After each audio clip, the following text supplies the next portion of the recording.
Graça e paz, querido irmão e irmã. Quarto domingo do Advento. Estamos bem próximos do Natal. Este é o último domingo que antecede o dia do Natal. O dia em que nós celebramos, relembramos com alegria o nascimento de Jesus. E neste quarto domingo do Advento, aqui do templo, acendo esta última vela do Advento. No simbolismo deste momento, queremos dizer ao mundo aquilo que nós cremos. Cremos que Jesus é a verdadeira luz que, vinda ao mundo, ilumina todo ser humano. Hoje eu acendo esta vela tendo em mente os adultos da nossa igreja. São tantos.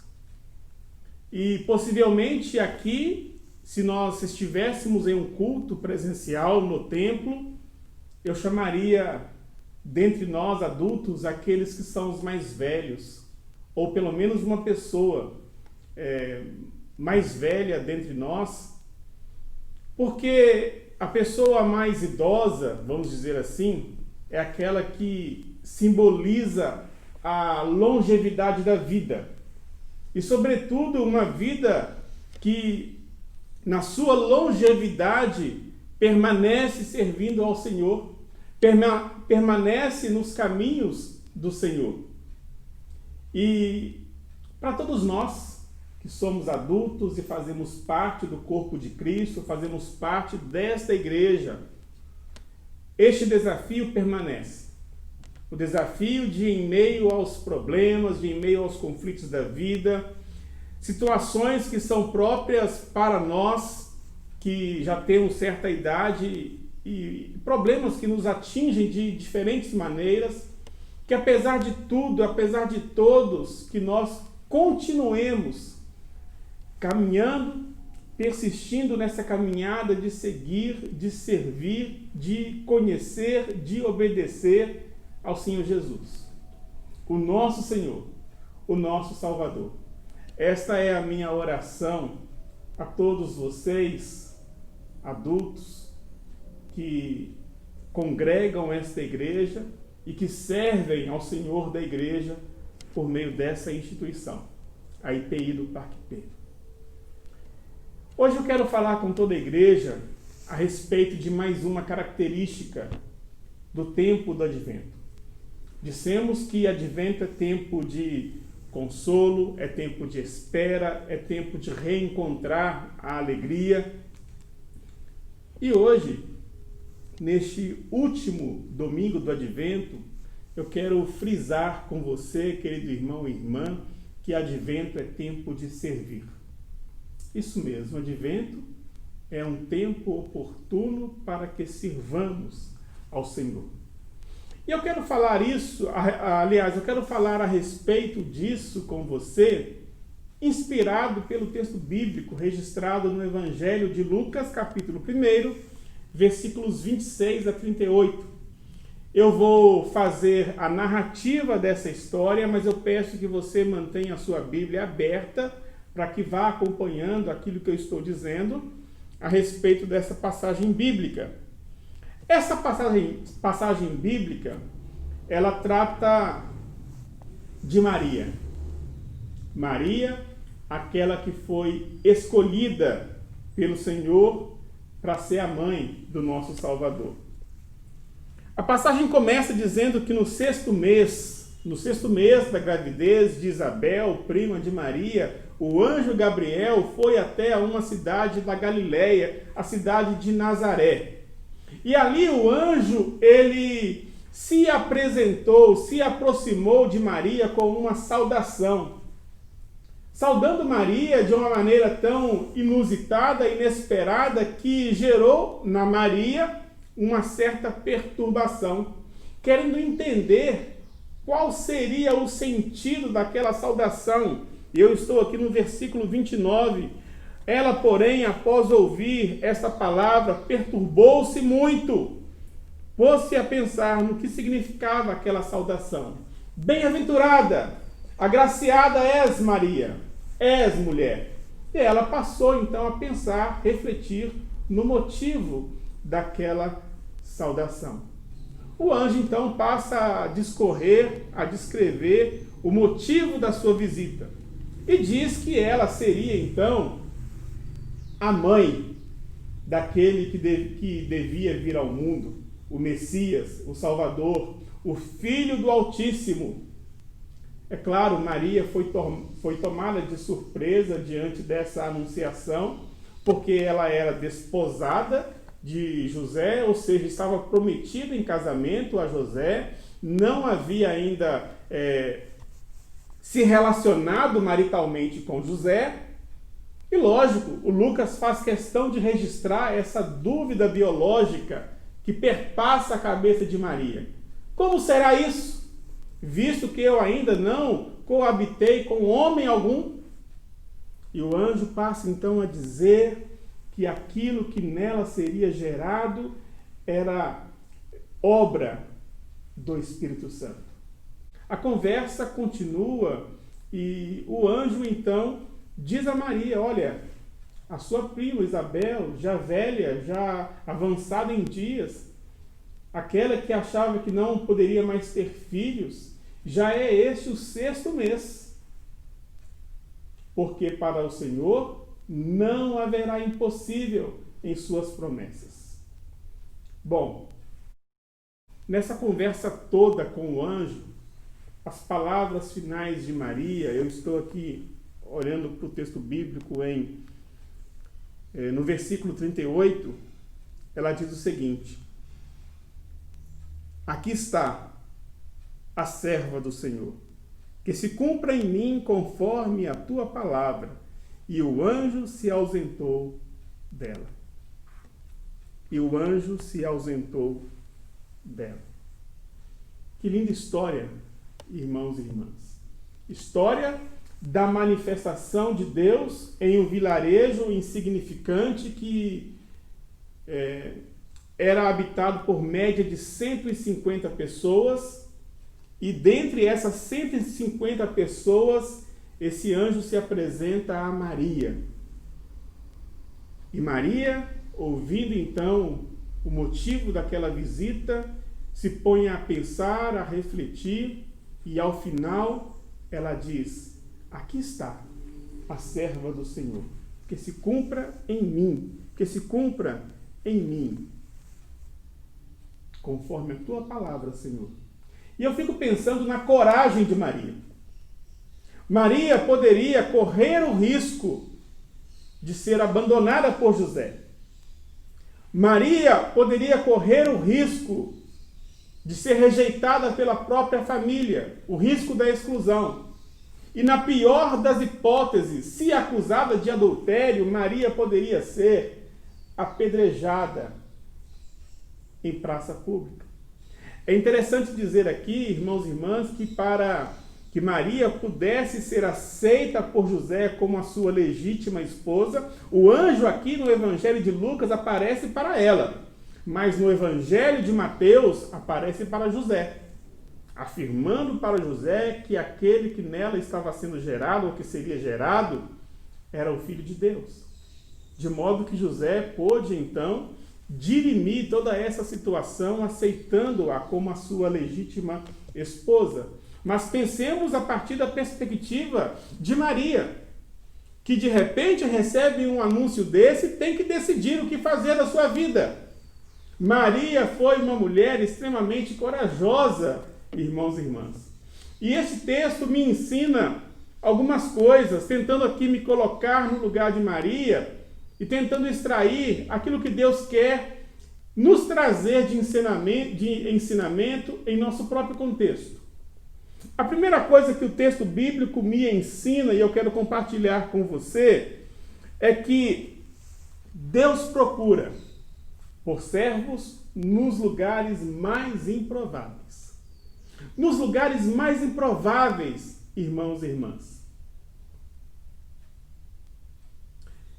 Nazaré, um vilarejo habitado ali por média de 150 pessoas, recebe a visita angelical, e essa visita angelical é direcionada a uma pessoa em específico. Havia ali na região da Judéia, mais próximo ao centro urbano, mais próximo a Jerusalém, várias mulheres, diferentes mulheres, e todas essas mulheres ansiavam por essa oportunidade. A oportunidade de conceber, de gerar o Messias, o tão prometido Messias desde o Antigo Testamento, tantas mulheres. Mas acontece que o anjo não se manifestou, não se apresentou, não visitou os grandes centros. Foi ao vilarejo e naquele vilarejo ao encontro de Maria. Pode ser que os lugares mais improváveis sejam aqueles lugares onde nós habitamos. Do Parque P, do Jardim Arpoador, do João 23, do Amaralina, da Vila Esperança, de tantos outros lugares, poderíamos então pensar, como alguém disse lá no Evangelho de João, de Nazaré, pode vir alguma coisa que presta. Desses locais todos aí, pode sair alguma coisa que presta. Às vezes, queridos irmãos e irmãs, o local onde nós habitamos, onde nós convivemos, é estigmatizado pelas outras pessoas. E tantas vezes estigmatizado por nós mesmos. E nós pensamos que Deus quer fazer alguma coisa e Deus vai fazer alguma coisa, mas não a partir de onde nós habitamos. E sempre a partir dos lugares onde outras pessoas habitam. Então este é um primeiro ensinamento que o texto traz para mim, que Deus procura por servos nos lugares mais improváveis. Mais improváveis. Mas não apenas isso, um segundo ensinamento é que Deus procura por servos entre as pessoas mais improváveis. Maria, agraciada, nas palavras do anjo, mas no seu pensamento perplexa. Perplexa com o motivo daquela saudação. Por quê? Maria, queridos irmãos e irmãs, para nós pensarmos aqui um pouquinho, mulher, pobre, periférica, e foi a esta mulher, e não a outras, tantas outras, foi a esta mulher que Deus, por intermédio do anjo, se manifesta, se apresenta e a prepara para ser a mãe do Salvador. Somos pessoas improváveis? As improbabilidades que cercavam Maria são diferentes das improbabilidades que nos cercam. Mas ainda assim, irmãos e irmãs, nós podemos pensar no quanto somos pessoas improváveis. Eu fico pensando na minha própria vida, no meu próprio ser, o quão improvável eu sou. Olhando para a minha trajetória histórica, para a minha formação, nos seus diferentes aspectos, na formação dos meus valores, nos vícios, problemas que eu ainda carrego comigo e luto contra, eu fico pensando, Deus é bondoso e Deus é misericordioso, porque eu sou improvável. Nós somos improváveis, irmãos e irmãs, quando nós olhamos para nós mesmos e olhamos com uma sinceridade tal que nos encontremos desnudos diante de Deus e perguntamos, por que Deus, o Senhor, quer falar comigo? Por que o Senhor quer uma parceria comigo? A pessoa mais improvável.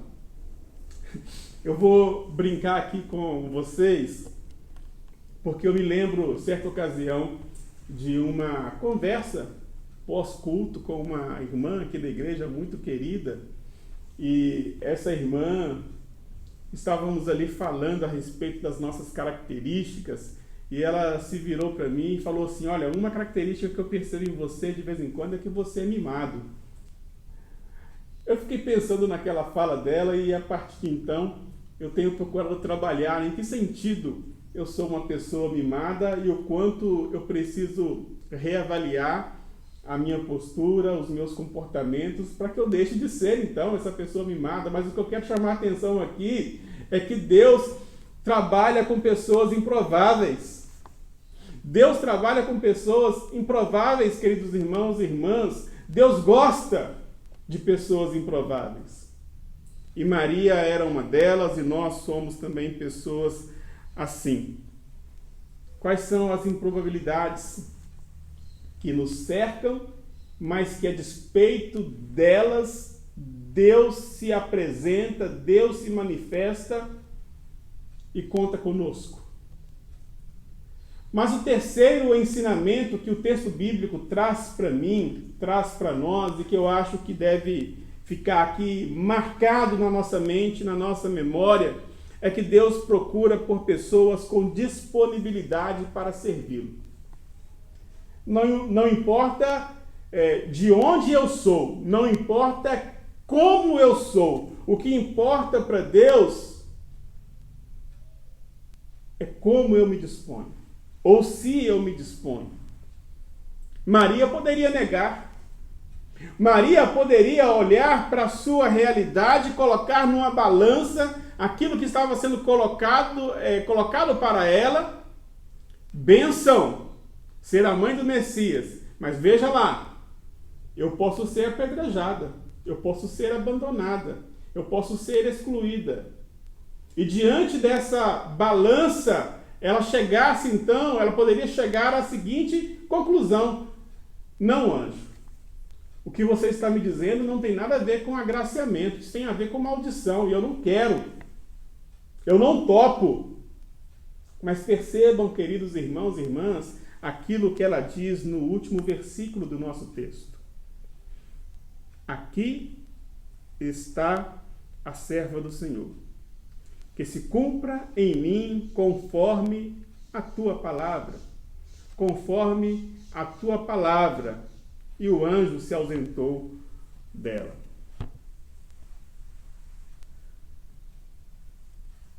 Onde o anjo está neste momento? O anjo de Deus visita a cada um de nós em nosso tempo, em nosso contexto, aonde nós estamos, aonde nós habitamos, para falar desse menino que deve vir ao mundo. Aonde nós estamos, aonde nós habitamos e nós tomamos conhecimento deste menino que deve vir ao mundo, este anjo vem também dizer que é por intermédio de nós que este menino precisa nascer. É por intermédio da igreja que este menino precisa nascer. E eu espero que os irmãos não se escandalizem, porque o que eu estou dizendo aqui não parece ser muito ortodoxo. Mas eu olho para o livro de Apocalipse, capítulo 12, quando fala da mulher que é perseguida pelo dragão, e olhando para essa mulher, eu consigo enxergar com muita facilidade a figura de Maria. Mas aquela passagem, para mim também, ela transpassa o nível da pessoalidade e abarca o povo de Deus, a comunidade cristã. É por meio da comunidade cristã que o menino vem, que o menino se manifesta no mundo. E porque a comunidade tem essa responsabilidade, a comunidade tem também os perigos, ela tem também os percalços para fazer com que este menino venha ao mundo, de modo que a comunidade é também levada a pensar, a colocar na balança se pode ou se não pode, se deve ou se não deve. Mas o que Deus quer de nós, irmãos e irmãs, ouvir de nós é o seguinte: aqui está a tua igreja, a tua serva, que se cumpra em nós a tua palavra. Deus espera essa palavra de nós, para que assim o anjo então se despeça, como fez no caso de Maria se ausentando dela. Queridos irmãos e irmãs, em nosso tempo, em nosso contexto, urge que o menino Jesus nasça. Estamos no último domingo do Advento e aqui eu converso com a igreja, converso com cada um de vocês para dizer que é preciso que por intermédio de nós o menino nasça. É preciso que nós tenhamos a mesma coragem de Maria dizendo sim para Deus. Em nosso contexto, mais do que nunca, contexto marcado por muita dor, por muito sofrimento, por tragédias inimagináveis, Jesus precisa nascer, renascer, para trazer esperança para o coração desesperançoso. Nascer, renascer, naquele local, naquele contexto onde impera a escuridão. Escuridão que a gente pode perceber de diferentes maneiras na violência, na tragédia, na exclusão, nos preconceitos, na criminalidade, na morte, nos pecados que assombram o nosso tempo. É neste tempo, é neste contexto que Jesus precisa nascer, para que a sua luz ilumine a todos os cantos e a vida prevaleça. Que neste tempo, último domingo do Advento, domingo que precede o Natal, que nós como igreja possamos nos mostrar disponíveis para sermos parceiros de Deus, para que o menino Jesus nasça e renasça nos corações, para que pela sua luz a vida seja percebida em nosso tempo.